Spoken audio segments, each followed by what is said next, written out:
Good afternoon. I'm Jennifer Johnson, your consultant at High Point Industries. I couldn't be with you today, so I'm sending this slideshow.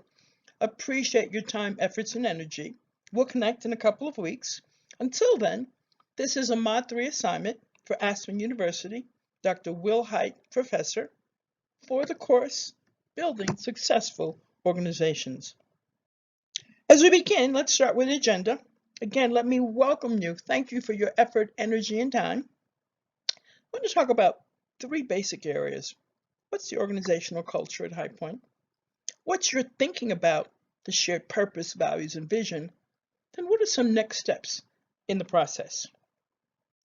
As we work together, I'm going to ask you to think about the three E's: excellence, ethics, and enduring. How do we keep the excellence of High Point going? What are the ethical practices and behaviors that have been with High Point for as long as you can remember? Then how do we continue doing what we're doing so there's a sustainable organization, so that High Point has decades and decades to come? Excellence, ethics, and enduring as we work together. Let's begin with our culture. I did a little bit of surveying, found that you believe, based on your practices, the team member behavior is a part of the organizational culture.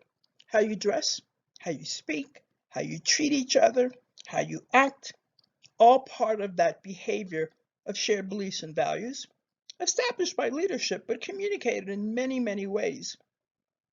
Shared perceptions are developed as a result of our organizational culture. As we continue, I'd like you to think about your thinking for just a minute about purpose and mission and vision and values. What's your thinking been like? Long term? Short term? Over these past 2 years where we've had impacts from an unanticipated pandemic? To get ready for your thinking, I'm going to ask you to, the next 15 minutes, 2 activities. You've got sticky notes on the table in front of you. I'd like you to write one word for purpose, one word for values, one word for vision. And President Simpson will collect them for us. And then I'd like you to write one wish for the organization, one wish for the team, one mission or vision for yourself. You don't have to sign off. These can be anonymous, but certainly I want you to keep in mind what you wrote. So one word for the purpose, the values, the vision, just one word. And the second assignment, one wish for the organization, one wish for the team, one wish for yourself. I'll be back in 15 minutes. I understand your energy was great. Thank you for the efforts. Thank you for the energy. It will help us as we move forward into this new year. So at High Point, shared purpose. It's important to the mission and the direction of the organization. It actually encourages and enhances your behavior and your input. Understand it also helps to engage customers to purchase our products. We love our hoops, but our shared purpose helps them buy into purchasing our goods and services. We share why it matters through our purpose.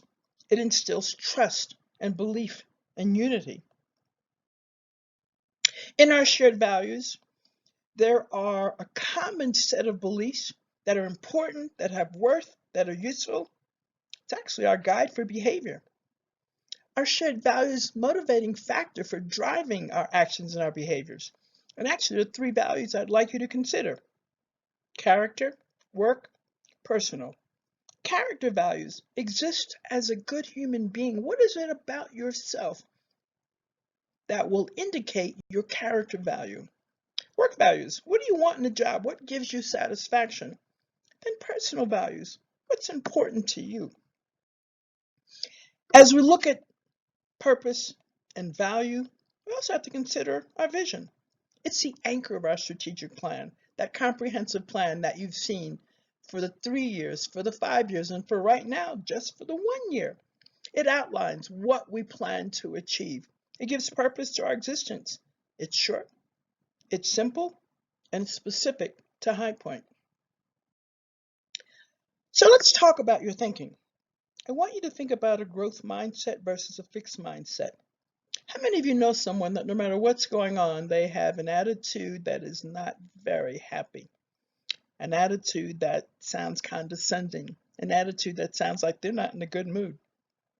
I want you to think in a new way today. I want you to think about this growth mindset that asks, what if, why not, let's try, no negative self-talk.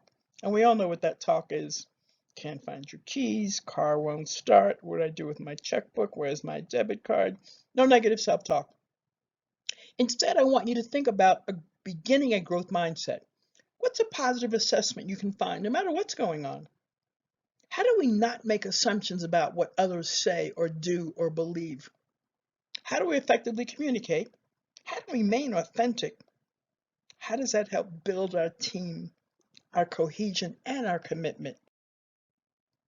How does this mindset help promote positive job satisfaction with enhanced success?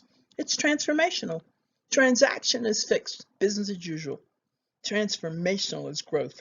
It's a morale booster. We're going to find increased high point sales, which I know you love, and the customers are going to love a greater sense of satisfaction. What's that old fixed mindset look like?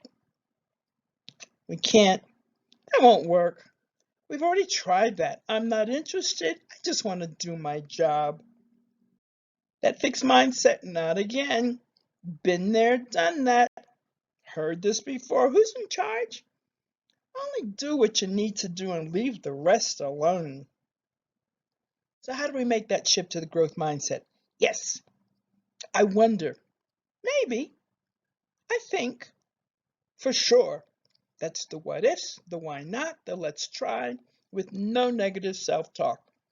Growth considers when we think about let's do this. That's a great idea.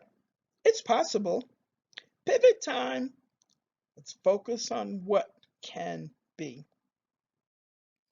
As we look at this shift to the growth mindset, I want you to think about a couple of practices to consider, to ponder, to envision, and to remind yourself this is a forward-thinking transformational practice. How do we identify the problem? How many of us have identified the wrong problem and tried to fix what wasn't wrong? I remember the days of having an oil leak. Thought it was mine. Put oil in day 1, put more oil in day 3. By day 5, there was white smoke coming out of the tailpipe. It wasn't my oil leak that I went out and saw each evening. It was somebody parking after me. So, problem identification. What is the problem before we begin to resolve it? That involves creative and critical thinking and active engagement. And of course, team cohesion. We've got to collaborate and cooperate and communicate in order to bring cohesion into place. How do we do this? Sharing, being honest, trying, consistency, a focus, an effort, and certainly thinking about the sustainability, the enduring of high point industries. When we think about high point next steps, let's start today. Let's keep a focus on, yeah, together we can. Yes, this is a growth mindset, and there's no stopping this team. I appreciate your efforts, your energies, and your focus. Yeah, we can start today. And yes, together we can. And we're going to leave the fixed mindset and move to the growth mindset. I want you to even try it at home. Try it when you're by yourself. Try it when you're in your car sitting in traffic. There's no stopping this team. To support this presentation, I've included some references for your further review. I thank you. I'll be back with President Simpson in a couple of weeks, and we'll review our findings. Thank you and have a great day.